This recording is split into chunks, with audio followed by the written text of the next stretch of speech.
চন্দনাইশ উপজেলার 2000 পৌরসভা খেলোয়াড় সমিতি কর্তৃক আয়োজিত 2000 গোল্ড কাপ ফুটবল টুর্নামেন্টের উদ্বোধনী খেলার জয় পাইয়ে পটিয়া কুলগাঁও মোহাম্মদনগর ফুটবল একাডেমি।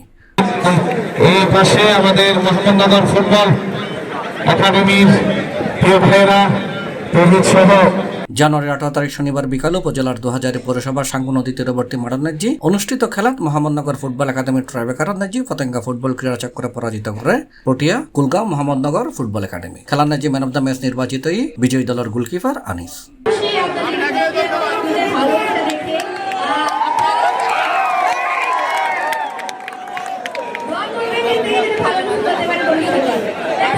এর আগে বিকাল 4টায় বেলুন উড়াইয়ের 2000 গোল্ড কাপ ফুটবল টুর্নামেন্টের উদ্বোধন করছে বাংলাদেশ জাতীয় মহিলা ফুটবল দলের খেলোয়াড় ঋতুপর্ণা চাকমা। উদ্বোধন অনুষ্ঠানে সভাপতিত্ব করছে 2000 আবাহনী ক্রীড়া চক্রের সভাপতি ও সাবেক ফুটবলার বশিরউদ্দিন খান Murad.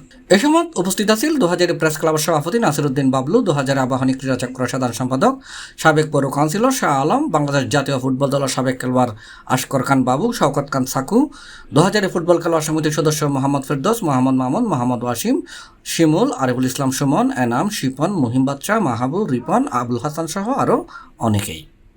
C plus TV, Chittagong.